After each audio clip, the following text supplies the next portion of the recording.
ప్రస్తుతం లైవ్‌లో అర్ధరాత్రి సమయంలో ఒక సంఘటన చోటు చేసుకుంది. హౌస్‌లో ఉన్న కంటెస్టెంట్స్ అందరూ కూడా ఎవరికి వారు పడుకుంటే డిమాండ్ పవన్, రీతు వీళ్ళిద్దరూ కూడా తనూజ కోసం చాలా గొప్పగా డిస్కషన్ అయితే చేసుకుంటున్నారు. ఇక అసలు విషయానికొస్తే ఇక డిమాండ్ పవన్ అంటున్నాడు, "రీతు నువ్వు ఇప్పటి వరకు నాకు చాలా సపోర్ట్ చేశావు. ఇక నుంచి నువ్వు సపోర్ట్ చేయకు. మొన్న ఏదైతే నువ్వు కెప్టెన్సీ టాస్క్‌లో నాకు సపోర్ట్ చేశావో అది నాకు అసలు నచ్చలేదు.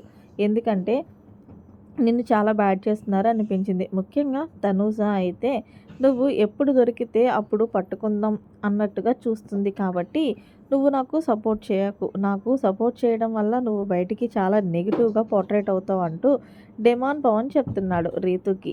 అయితే రీతు మాట్లాడుతూ, "అదే కదా నా డౌట్ కూడా. నాకు తనుజ ముందే తెలుసు. కానీ నా గురించి తెలిసింది కానీ కూడా నన్ను అమ్మాయి ఎలా మాట్లాడుతుంది. నేను అసలు రాము రాథోడ్‌కి సైగే చేయలేదు. కానీ కావాలని ఆమె నా మీద బ్లేమ్ చేయడానికి చేస్తుంది" అంటూ డెమాన్ పవన్ చెప్తుంది. రీతు అయితే డెమాన్ పవన్ ఏమంటున్నాడంటే, "రీతు ఒక విషయం గుర్తుపెట్టుకున్నావా?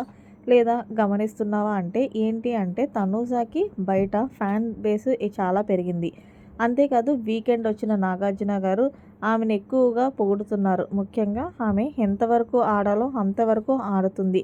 ఎంతవరకు మాట్లాడాలో అంతవరకే మాట్లాడుతుంది. హౌస్‌లో ఎక్కువగా బర్నీ గారితో ఉంటుంది. బర్నీని నాన్న అంటుంది. ఆమె నటించి హౌస్‌లోకి వచ్చింది కాబట్టి ఆమె నటన చూసి అందరూ పడిపోతున్నారు. కావున నువ్వు దయచేసి తనూజకి ఎంత దూరంగా ఉంటే అంత మంచిది. నువ్వు హౌస్‌లో ఉండాలి అంటూ ఒకళ్ళ చేతులు ఒకళ్ళు నొక్కుకుంటూ మరీ అర్ధరాత్రి సమయంలో మాట్లాడుకుంటున్నారు. ఏది ఏమైనా సరే తనూజ కోసం వీళ్ళిద్దరూ మాట్లాడుకోవడం చూస్తుంటే తనూజకి భయపడ్డారనే చెప్పాలి. మరి మీరేమంటారనేది కామెంట్ సెక్షన్‌లో తెలియచేయండి. మరిన్ని లేటెస్ట్ అప్డేట్స్ కోసం మన ఛానల్ సబ్స్క్రైబ్ చేసుకోండి. Thanks for watching. By by. Have a nice day.